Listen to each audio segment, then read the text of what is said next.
There are certain things that we believe are more important than other things, and we teach our kids those values every day. You hear me say a lot here. Teach your kid the medically accurate information first in an age-appropriate way, and then share your family values. In just a moment, I'll give you 6 questions that can help you to identify what your family values are around sex and sexuality. I'm Kathleen, and I make videos for parents on how to have the modern-day sex talks. I co-parent, and my partner and I share a lot of the same values.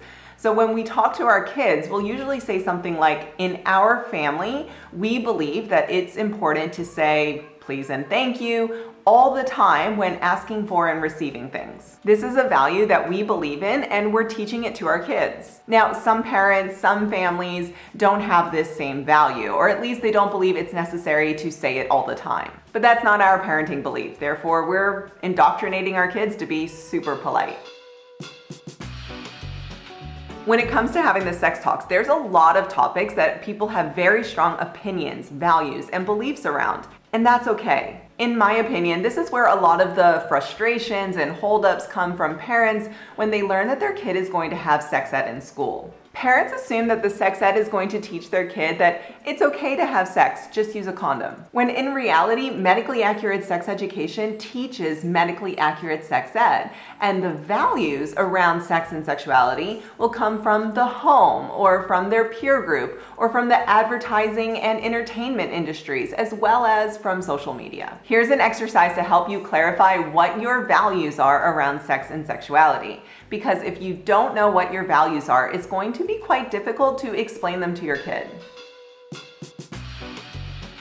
Answer the following questions and statements and be honest with yourself. And if you're co-parenting, have your co-parent answer the same questions and statements, and then come together and see how your answers compare. What's the right time to have sex?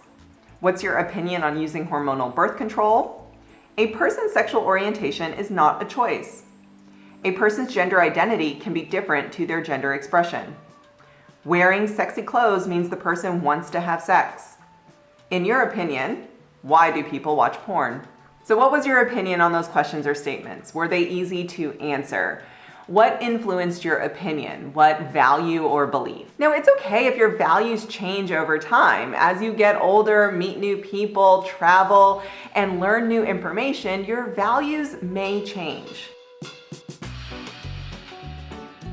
As parents, we sometimes forget that we're raising people. Yes, there are kids, but they will eventually make their own decisions based on the things that we've taught them, including our value system. Let's take the question, when's the right time to have sex?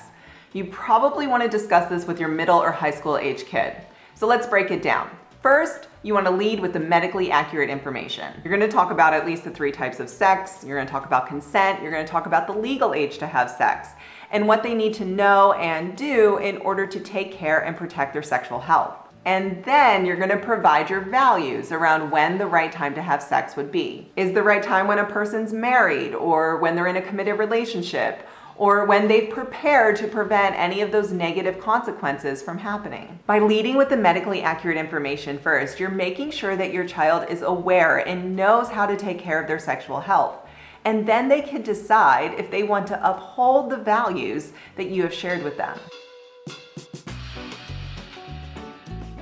According to a national survey of youth aged 12 to 19, 38% of them said that parents were the greatest influence on their sexual decision-making and values. Parents ranked way higher than peers, media, siblings, religious leaders, and teachers and educators. Your kid wants to have the sex talk with you.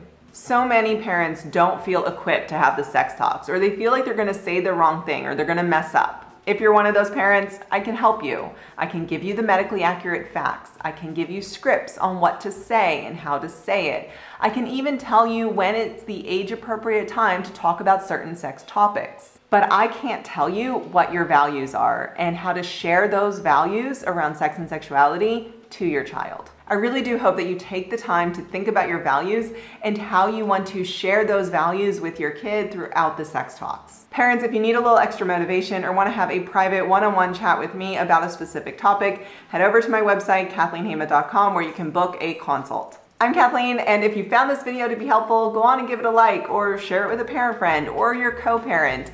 And of course, I'll be back next week with another video.